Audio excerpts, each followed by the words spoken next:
Saúdo a todos com a doce paz do Senhor Jesus Cristo. Estamos agradecidos ao Senhor e grato por tudo aquilo que Deus tem feito, né? E por estarmos aqui também conhecendo um povo abençoado que serve ao Senhor. Isso nos motiva, nos encoraja, nos fortalece a nós prosseguirmos a estarmos proclamando e estabelecendo o reino de Deus. Nós estamos com a família num dos países da África, Guiné-Bissau. Estamos ali com a família, esposa, 2 filhos. Estamos servindo ao Senhor ali em Guiné-Bissau, dentro desse contexto de missões já há 4 anos. É um país que precisa ser alcançado pelo Senhor. Precisa ser, Deus precisa ser conhecido nos corações ali. E o Senhor, Ele tem nos desafiado, nos levado a essa nação, e ali nós estamos proclamando e estabelecendo o reino de Deus. Debaixo de uma palavra, de uma orientação que Deus nos deu, nós estamos ali rompendo em fé e proclamando a Cristo como Senhor. É uma nação difícil de terceiro mundo, porém, ainda muito a ser desbravado pelo Evangelho. Há muitas localidades que ainda não há nenhuma frente de trabalho missionário, mas à medida que o Senhor vai nos propondo e nos dando condições, nós vamos avançando, né, e estabelecendo o reino de Deus. Estamos ali atuando na área de implantação de igreja, na área de educação, treinamentos de obreiros locais, e nós entendemos que no futuro tenha obreiros qualificados e com a visão de continuar proclamando e estabelecendo o reino ali entre o povo de Guiné-Bissau. É um povo com sua maioria entre 35 etnias de línguas diferentes, embora seja um país de língua portuguesa, mas não falam na sua totalidade o português. Tem uma língua que predomina para se comunicar entre as etnias, que é a língua crioulo, e assim tem uma dificuldade, né, de nós avançarmos mais com o Evangelho, porém, Deus tem dado graça, vidas têm sido alcançadas ali, crianças, adolescentes, jovens, com a palavra poderosa do Senhor. Eu quero apresentar a vocês, compartilhar um pouco sobre essa nação. Nós temos um vídeo, não sei se deu certo para a mídia segurar, nós vamos soltar aí esse vídeo que te traz uma clareza um pouco mais sobre como é Guiné-Bissau.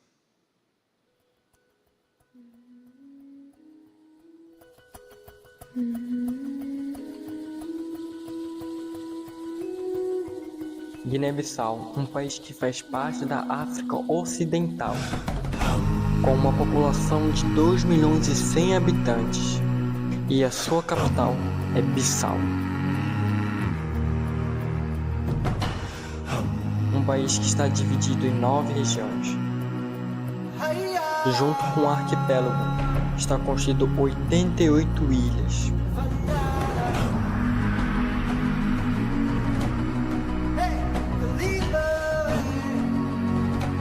E a economia do país é baseada em agricultura e pesca.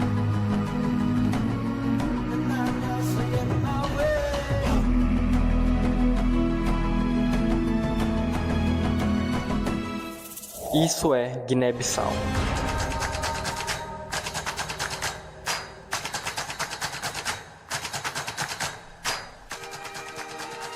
Um país que está constituído por 35 etnias, cada uma com a sua língua materna atuante. E as religiões são 40,1% de islamismo, 30,6% de crenças tradicionais africanas, 18,9% de cristãos. E um país com 60% da população menores de 25 anos. Te desafiamos a ser parte conosco nesse grande desafio da grande comissão. Continuamos sendo agentes de transformação na área da educação, saúde e de discípulos de Cristo. Estamos juntos? Da realidade ali de Guiné-Bissau, nós estamos ali proclamando e levando a mensagem e a palavra do Senhor. Nós estamos na frente de muitas frentes, né, de atividades. Nós nos sentimos desafiados sempre em chegar em localidades não alcançadas ainda, sem frente de trabalho missionário. Embora Guiné-Bissau existe muitas denominações, frentes missionárias agindo de norte a sul do país, em muitas localidades, porém ainda há muito a ser feito em Guiné-Bissau. E temos viajado de norte a sul do país ali, né, e temos visto a grande carência do Evangelho chegar às comunidades de Cristo. E esse tempo aqui, nós nos sentimos à vontade também para compartilhar com a igreja, com o corpo de Cristo, sobre uma das ilhas do arquipélago Bijagô, que é a ilha de Canhabaque. A ilha de Canhabaque é uma ilha um pouco remota, de difícil acesso, mas o ano passado nós tivemos a oportunidade de chegarmos até a essa ilha. Embora que eu tenha trabalhado em outras ilhas do arquipélago Bijagô, mas ainda não tinha tido a oportunidade de chegar até Canhabaque. O ano passado nós estivemos lá, fizemos uma das viagens também, junto com missionária Valquíria e Joabe, quando eles foram o ano passado, né, abençoado por essa igreja, nós que recebemos eles, e direcionamos para a gente chegar até aquela ilha. Foi um pouco difícil para nós chegarmos até lá. A gente pega um barco de 4 horas, depois mais 1 hora de canoa, não há porto para a gente chegar, e quando chega na praia andamos mais uns 3 quilômetros assim, para poder chegarmos nas primeiras tabancas, que nós chamamos. Essa ilha de Canhabaque é uma ilha um pouco grande, remota, difícil. Tem 19 comunidades nessa ilha, e nenhuma dessas comunidades existe uma igreja construída, um trabalho bem edificado. Mas Deus tem dado graça. Deus levantou um jovem guineense, o nome dele é Júlio, e ele chegou com um dos nossos colegas que trabalhamos junto lá, pastor Alain, e daí disse: pastor, eu quero ir para a ilha de Canhabaque. Embora que tínhamos outras propostas para ele, para ficar mais na capital, apoiando com as escolas que está sendo implantada, mas ele disse: não, eu quero ir lá, falar de Jesus para o meu povo. Ok, então, Júlio está lá em Canhabaque. Quando nós estivemos lá com a Joabe e a Valquíria, nós trabalhamos juntos, eles conheceram eles também, e daí então Júlio está ali apoiando, levando a palavra a 4 comunidades, né, tabancas mais próximas da onde ele está. Ainda é tudo primitivo, ainda é o início de muitas coisas daquilo que Deus vai fazer, mas nós cremos em grandes coisas que Deus vai fazer ali naquela comunidade. Tem muitas coisas acontecendo ali. O inimigo tem agido de uma forma tremenda, né? Não há escolas apropriadas. Jovens de 16, 17 anos para cima não vão às escolas, porque não há escola lá só até o quarto ano. Não há escola em todas essas aldeias. Às vezes, meninos, eles caminham cerca de 5, 6 ou 7 quilômetros para chegar numa escola para eles estudarem. E esse é um dos focos nossos também, visão que Deus tem trazido, e nós cremos que no futuro, não tão longe, eles terão a oportunidade de aprender a ler para melhor mergulhar na leitura da palavra do Senhor. Nós temos usado lá a Bíblia, mas a Bíblia em áudio, porque na maioria do povo, dos homens de 40, 20, 40 anos para cima, eles não sabem ler. Então essa é uma das dificuldades também. A gente não pode chegar lá com uma Bíblia, embora que temos a Bíblia em crioulo, porém eles não vão saber ler. Então temos usado essa estratégia da Bíblia em áudio para que eles possam ouvir a palavra. Mas nós estamos avançando numa geração de crianças e adolescentes, ensinando eles a ler, a escrever, para que eles possam também, mais na frente, ter uma qualidade de vida melhor, mas que também tenham a oportunidade de ler a palavra do Senhor na sua própria língua, para eles mergulharem mais no propósito daquilo que Deus tem para a vida deles. Então, amados, esteja orando por essa ilha, a ilha de Canhabaque. Nós cremos em coisas grandes que Deus vai fazer ali. É uma ilha de difícil acesso, porém, Deus já tem abençoado. Nós estamos lá construindo já uma canoa para nos ajudar nos translados para essa ilha. E essa canoa não somente para nós, como missionário, mas a nossa visão é que ela sirva de auxílio também para a comunidade, para trazer desenvolvimento para a ilha. Nós cremos que o Evangelho, ele traz essa prioridade também, trazendo desenvolvimento, algo de qualidade para a comunidade. E essa canoa vai servir para eles se locomoverem, para sair de lá para uma ilha mais próxima, que é Bubaque, onde tem comércios para eles comprarem, levarem coisas, trazerem, serem atendidos também, porque a ilha mais próxima onde tem um hospital maior, e isso vai abençoar aquela comunidade. Até janeiro, nós vamos já estar inaugurando essa canoa no nome de Jesus. Deus abençoou, já tem todo o recurso para essa canoa, está sendo construído lá na ilha, e aí tudo isso é para a glória do nome do Senhor Jesus.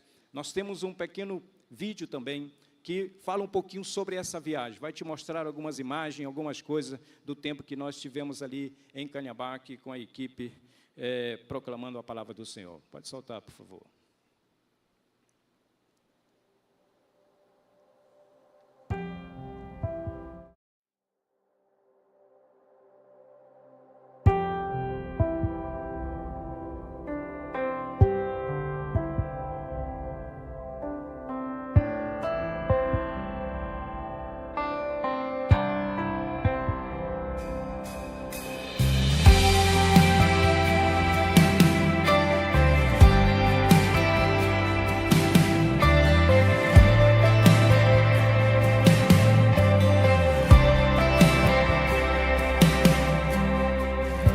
Abri a Bíblia em João 20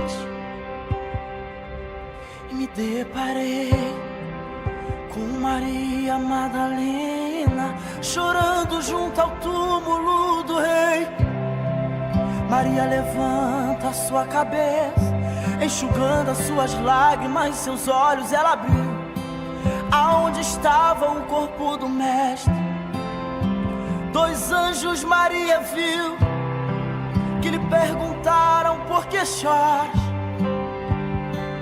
Maria respondeu: é que aí estava o corpo de meu menino Jesus, só que o corpo dele desapareceu. Então Maria anda pra trás, creio eu que já disposta a ir embora. É quando o mestre aparece e lhe pergunta: Maria, por que choras?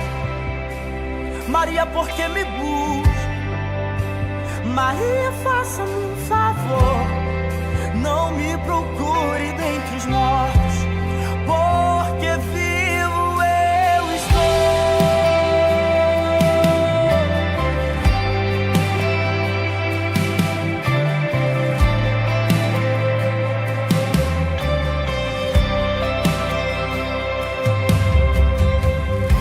Vai lá e diga aos meus irmãos pra começarem a sorrir.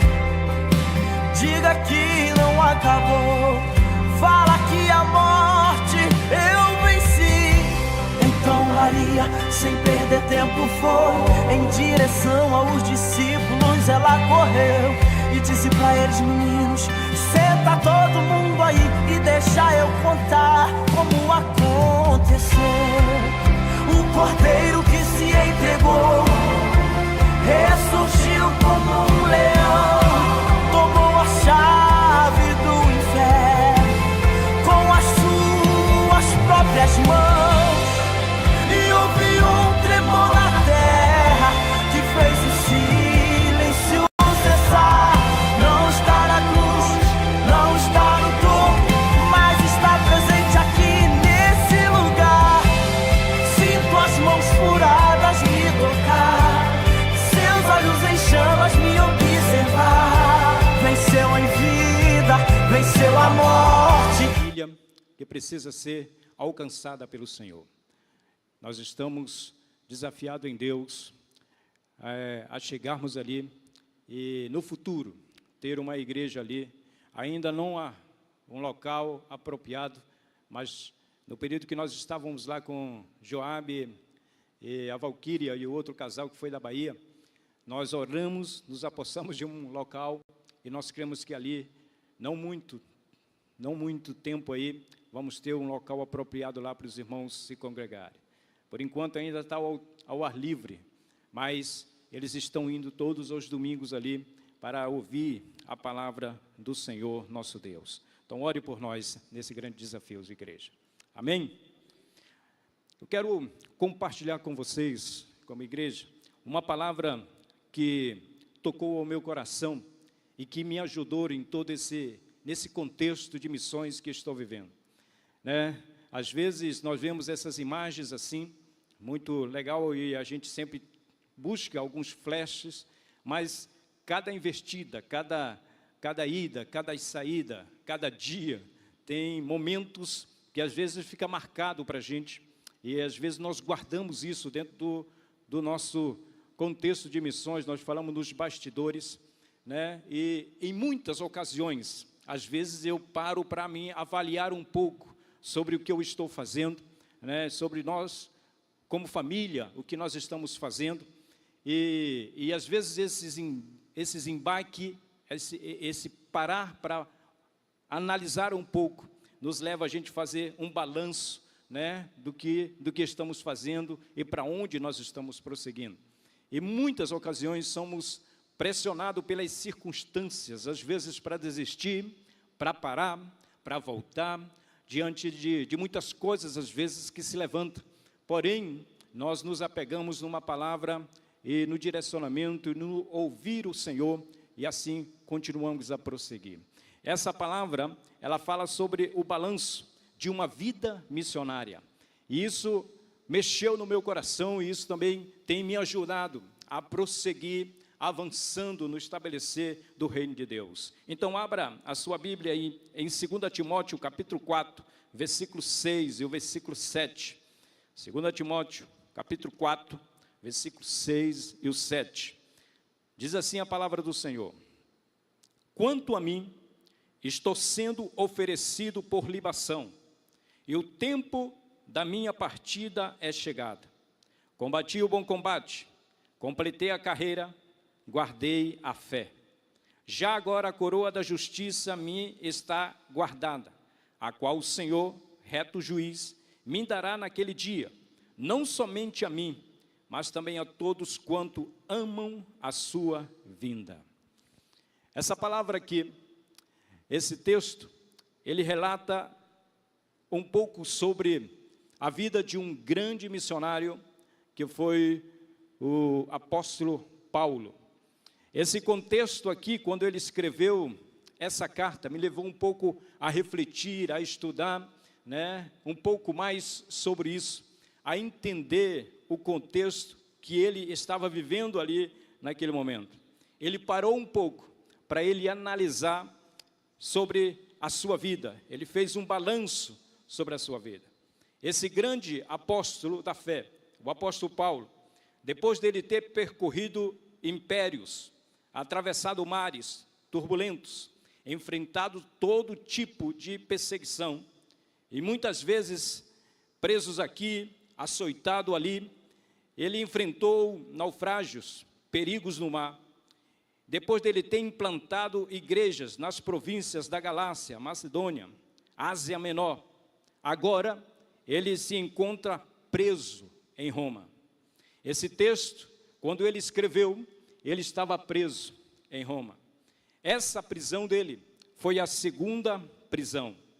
A primeira prisão foi nos anos 61 e 62.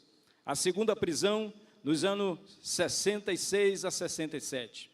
Na primeira prisão, quem estava por trás, orquestrando toda aquela situação, eram os seus irmãos judeus. Porém, nessa segunda prisão, quem estava por trás era a pesada máquina do Império Romano. Na primeira prisão, o apóstolo Paulo, ele tinha algumas regalias. Ele estava numa casa alugada, ele recebia algumas visitas. Então, ele tinha algumas regalias nessa primeira prisão. Porém, nessa segunda prisão, ele foi jogado numa masmorra.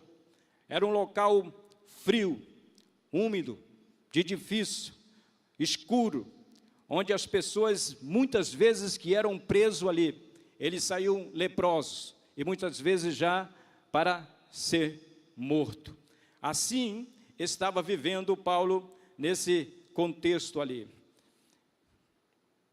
Quando nós analisamos um pouco sobre 2 Timóteo capítulo 2 e versículo 9, a palavra do Senhor diz assim, que Paulo ele se expressou nessa carta. Ele disse assim, pelo qual estou sofrendo até algemas como malfeitor. Esse texto, nessa carta aqui, esse texto aqui de capítulo 2, versículo 9, esse texto ele nos mostra que o apóstolo Paulo estava sendo preso, ele estava sendo acusado como um bandido, como um criminoso. Tudo isso estava acontecendo ali naquele momento, onde ele parou um pouco para ele analisar e fazer um balanço sobre a sua vida, sobre a missão que Deus tinha proposto para ele. Ele estava sendo acusado de liderar aquele incêndio em Roma. Então, naquele momento ali, a sua honra estava sendo manchada, o seu caráter estava sendo desfeito, sua vida em Deus, que era irrepreensível, estava sendo agredido por acusações levianas, por mentiras. Os comentários nas ruas, nas praças, nos TikToks daqueles dias, eram talvez, olha, aquele pregador, ele é um ladrão, ele é um mentiroso, ele mandou incendiar Roma. Então, Paulo, ele estava vivendo esse contexto ali, naquele momento, quando ele começou a fazer uma avaliação sobre a sua vida e sobre a visão e a missão que Deus tinha lhe proposto. Às vezes eu me pergunto, porque às vezes passo por situações que me levam a analisar um pouco sobre a minha vida e sobre o momento que eu estou passando em missões nesses lugares um pouco remotos do mundo. E o que impactou no coração desse homem? Naquele momento, já caminhando para o encerramento do seu ministério, ele estava velho, ele estava com marca das missões, ele estava com cicatriz, ele estava pobre, porém, foi um homem que ele levou o evangelho até os confins da terra.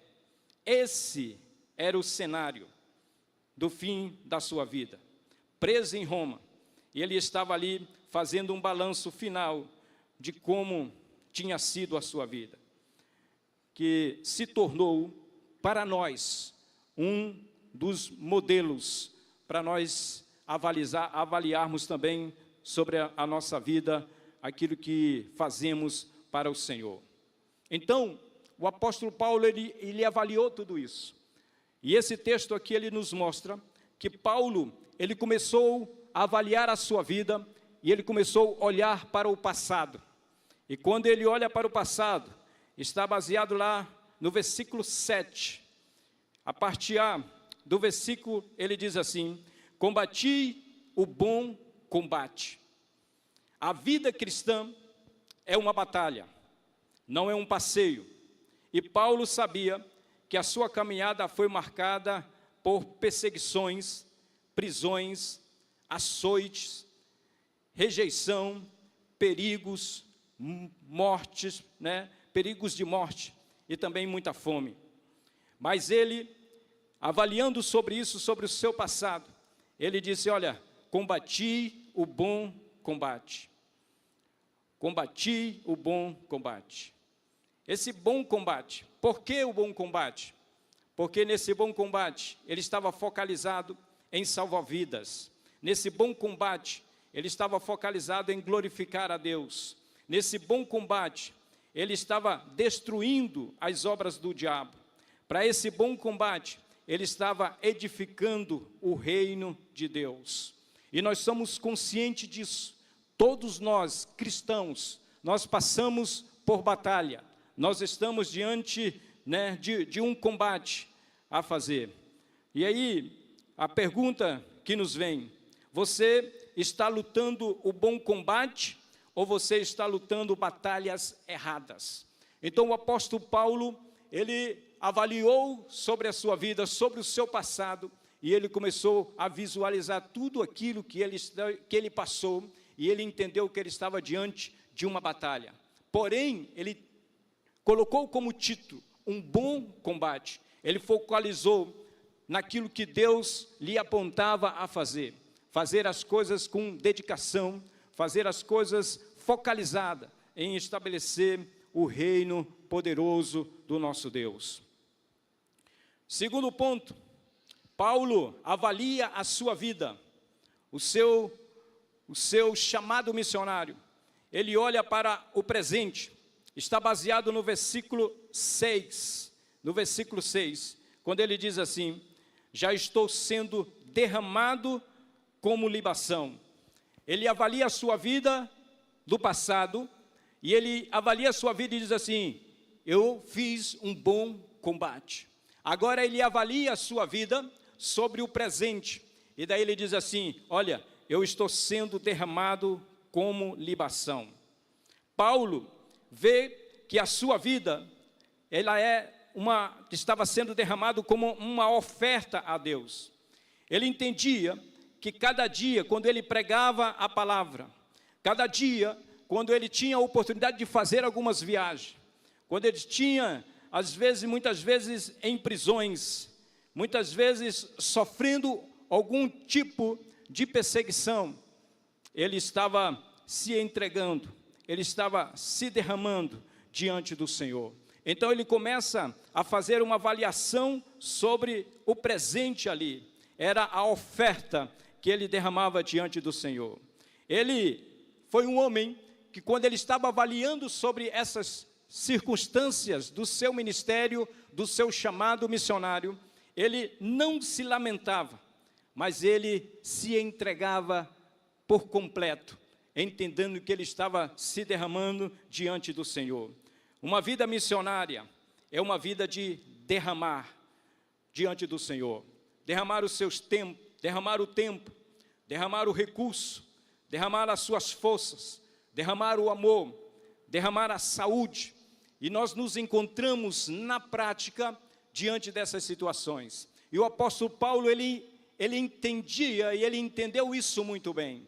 E ele começou a avaliar a sua vida e desfrutar desses momentos em Deus.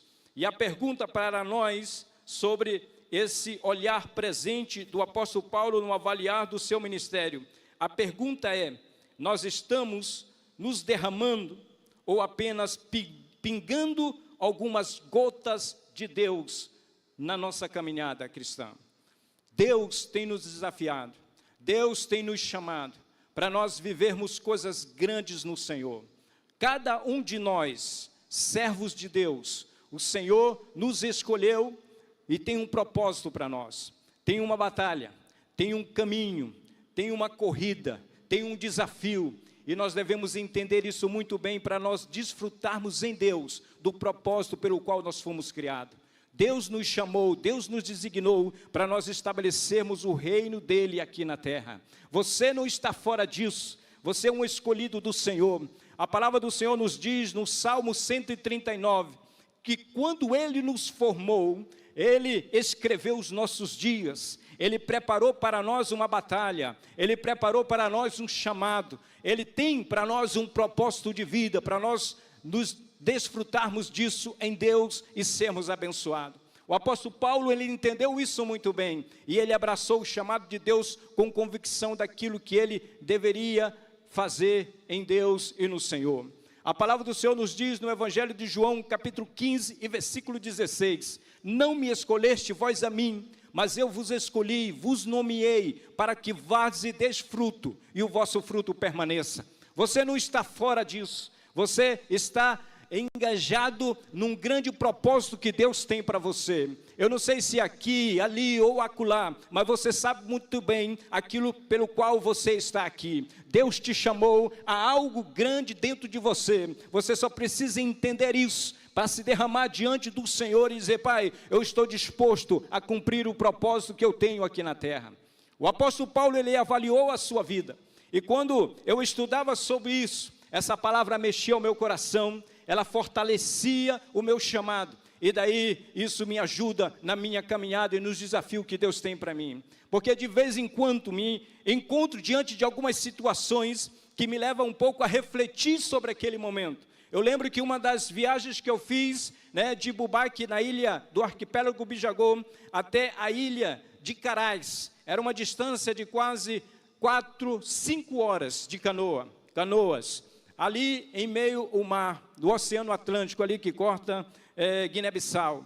Daí, então, nessa viagem, nós fomos com a família, estivemos ali uma semana, porque nós estávamos dando suporte à ilha de Caravela, lá tinha uma escola, a igreja, e daí, de 3 em 3 meses, nós tínhamos que ir lá dar suporte aos professores, levar alimentação, e daí ter um tempo com eles, qualificação, tempo com a igreja, fortalecer os irmãos em Cristo. E daí eu estava ali com uma equipe, aproveitei para ir também com a família. Esse tempo, meus filhos eles eram pequenos ainda, um de 11 anos, o outro de 5 anos, e daí então nós estávamos nessa grande jornada. Foi um tempo glorioso, passamos a semana ali pregando a palavra, desfrutando do momento ali com os irmãos, mas deveríamos voltar, e daí no dia que nós nos programamos para voltar, era um período de muito vento em Guiné-Bissau. Tem um tempo em Guiné, que é o mês de setembro, que nós não aconselhamos ninguém a viajar lá nesse período.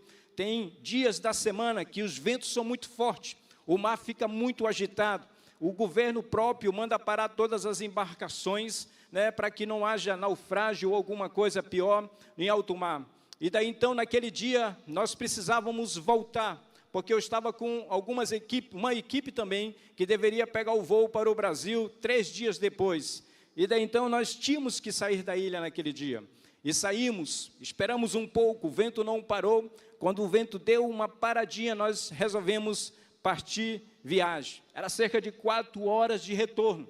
Nós fomos focalizados numa outra ilha, para depois chegarmos até Bubaque. E daí era cerca de 5 da tarde assim.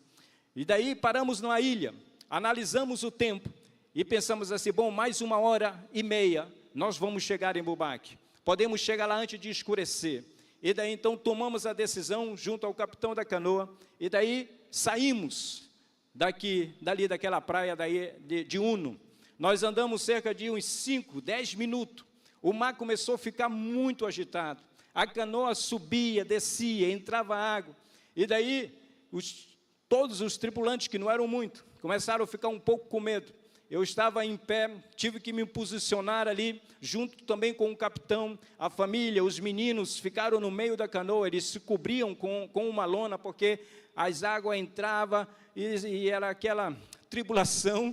Daí eu ficava em pé, olhando em contato com o capitão da canoa, e daí nós estávamos prosseguindo, parávamos a canoa, quando a maré parava um pouco, a gente ligava e prosseguia mais um pouquinho, mas a gente viu que a gente não estava saindo do lugar, estava começando a escurecer, e ia ser um pouco difícil a gente prosseguir em alto mar à noite, sem ter muita direção para onde iríamos. Daí nós tomamos a decisão de encostar a canoa numa das ilhas mais próximas, e daí foi um outro desafio, porque tinha muitas pedras, a gente não sabia qual o porto melhor para encostar a canoa, mas nós observamos que tinha uma pequena luz próximo da praia. Eles estavam balançando assim a luz. Nós não sabíamos quem era, uma lanterna balançando. E daí nós entendemos que eles estavam nos direcionando naquela direção para nós encostarmos no porto, para não batermos nas pedras. E daí nós acreditamos nisso e fomos. Deus abençoou, chegamos lá, próximo da praia, não batemos em nenhuma pedra, descemos, depois tentei procurar quem era, a gente não viu, mas nós imaginávamos que seria algum pescador ali na beira da praia, nos orientando para a gente chegar, porque eles sabiam que o mar estava muito agitado. Dormimos ali naquela noite, passamos o dia naquela ilha. Quando foi no outro dia, 3 da tarde, ainda o mar um pouco agitado, mas a maré secou, e daí nós prosseguimos para poder chegar na ilha de Bubaque, em casa. Fomos por dentro de outros caminhos, para não passar em alto mar, porque o mar ainda estava muito agitado. Conseguimos chegar 7 da noite do outro dia, encostamos a canoa, guardamos as coisas, fomos para casa. Eu lembro muito bem, como se fosse hoje assim, reuni comemos, o pessoal foram dormir, os meninos, a esposa, e daí então eu fui para a sala, para a cozinha, sentei um pouco lá na mesa, e daí chamei Jesus para a gente ter uma conversa tete a tete assim, e daí, Senhor, senta aí na mesa, quero conversar com o Senhor, e daí eu abri o meu coração para Ele e disse, Deus, Senhor, os meninos, eles não precisam passar por isso, o chamado é meu, minha esposa também tem a palavra, mas eles não precisam passar por isso. Então, naquele dia, foi um dia de confronto para mim, como aqui as circunstâncias que o apóstolo Paulo também ministra o meu coração, e naquele dia eu parei um pouco, né, conversando com o Senhor, disse, não, eu vou embora, porque era muito fácil para mim organizar as coisas, preparar as passagens e voltar para o Brasil. Eu disse, eu vou continuar lá pregando a palavra, para onde eu for, eu vou pregar o Evangelho, vou falar de Jesus, vou continuar pregando e levando o Evangelho de Cristo onde eu chegar. E daí então, naquela conversa ali com Jesus, ele disse para mim, e falou no meu coração, disse assim, não, Giovana, eu estou trabalhando no coração deles também. Eles estão tendo a experiência deles também. Tu não está vendo, mas eu estou trabalhando neles também. Mesmo pequenino, mas eu estou trabalhando no coração deles e moldando eles para o chamado, para aquilo que eu tenho para a vida deles. Essa palavra naquele dia me levou a avaliar e dizer, não, então, Senhor, eu vou prosseguir levando a palavra do Senhor. Hoje o Daniel tem 24 anos de idade. Casou o ano passado, eu vim ao Brasil fazer o casamento dele, né? Ele estava, eu disse, filho, fica aí um pouco, trabalha um pouco. E ele estava engajado numa empresa em Belém. E daí o ano passado uma missionária chegou comigo e disse, Giovano, Deus abençoou, levantou alguém, uma igreja, mobilizou, e daí construímos uma escola aqui que era uma necessidade na comunidade, porém não tenho condições de ficar à frente da escola, porque eu estou na frente da igreja, é muito trabalho para mim sozinho, e agora vocês podem assumir essa escola. Eu disse assim, não, tem muita atividade para a gente, para minha esposa, que ela atua na área de educação em missões, lá em Guiné-Bissau, e daí então a gente disse, não tem condições, mas eu disse, eu vou fazer um desafio para o Daniel, ele é da área, a esposa dele também é pedagoga, de repente eles abraçam o desafio, falei com ele e disse, pai, eu vou orar, por mim eu já estou lá, mas sou casado agora, tenho a esposa, depende daquilo que Deus também fala ao coração dela, e eles oraram, e daí Deus falou para eles irem, hoje eles estão lá, assumiram essa frente de trabalho, e estão servindo ao Senhor e glorificando a Deus numa comunidade, levando a palavra do Senhor para cerca de 100 crianças. Eles estão com eles lá da manhã até o meio-dia. Então, Deus estava trabalhando no chamado, naquilo que Deus tinha de propósito para a vida de Daniel. Então, meus amados, Paulo, ele avaliou a sua vida, sobre o passado e também sobre o presente. A última avaliação do apóstolo Paulo, ele avaliou o futuro. O versículo 7, ele diz assim, acabei a carreira e guardei a fé. Terminou o percurso. Ele não desistiu perto do fim. Ele não largou o ministério por cansaço. Ele nem por desânimo ou crítica. Ele terminou a corrida que Deus marcou para ele.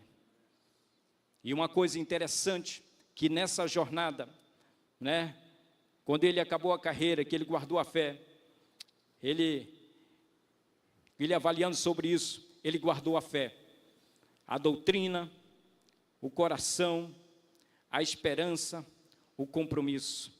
Ele esperou a recompensa em Deus. O versículo 8 diz assim, agora a coroa da justiça me está guardada, a qual o Senhor, reto juiz, me dará naquele dia. Ele esperava a recompensa em Deus. Versículo 8, a coroa da justiça me está guardada.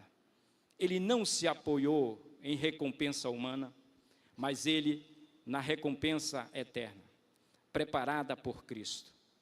Meus amados, para terminar bem, é preciso começar com propósito, para continuar com perseverança e concluir com fidelidade. A pergunta para nós nessa noite, avaliando sobre o que o apóstolo Paulo estava avaliando sobre o seu futuro, a pergunta para nós nessa noite é: se hoje fosse o seu último dia, como ali estava sendo o último dia do apóstolo Paulo, qual seria seu balanço espiritual? A vida do grande missionário Paulo valeu a pena, porque ele foi vivida para Cristo. O seu balanço não é baseado em bens, fama, conquistas humanas, mas em fidelidade ao seu chamado. O balanço da vida de Paulo revela o que Deus espera de cada um de nós. De cada um de nós. A palavra do Senhor é muito clara para nós. Quanto a mim, estou sendo oferecido por libação e o tempo da minha partida é chegada. Combati o bom combate, completei a carreira e guardei a fé. Já a coroa da justiça me está guardada, a qual o Senhor, reto juiz, me dará naquele dia. Não somente a mim, mas também a todos quantos amam a sua vinda. A todos quanto amam a sua vinda. Deus tem coisas grandes para um de nós. Eu quero concluir nessa noite aqui essa palavra com os irmãos. Eu quero deixar para vocês esse princípio em Deus. Combata com fidelidade, corra com perseverança e guarda a fé até o fim. Deus tem te chamado para coisas grandes. Tem uma batalha para você, tem um chamado, tem um desafio, que você possa analisar a sua vida, baseado também no que Paulo analisou aqui, sobre o seu passado, sobre o seu presente e sobre o seu futuro. Quando ele olhou para o passado, ele disse: eu combati o bom combate. O meu foco era pregar a palavra, o meu foco era levar o evangelho, o meu foco era agir com fidelidade, ele estava com perseverança. Ele analisou o seu presente, ele disse: eu estou me entregando agora ao Senhor. Não é Roma que está me matando, eu que estou me entregando como libação ao Senhor. A minha entrega foi constante, foi todos os dias ao meu Deus Todo-Poderoso. E ele olhou também para o futuro e disse: olha, a coroa que o meu Deus, Jesus, o meu Senhor, preparou, ela está pronta, está me aguardando, eu vou lá receber ela. Era o alvo do apóstolo Paulo. Deus tem um chamado para você, Deus tem um propósito para você, que você baseie isso na fidelidade de Deus, para que o nome do Senhor seja glorificado e assim nós possamos crescer em intimidade com o nosso Deus Todo-Poderoso. Deus abençoe a todos no nome de Jesus.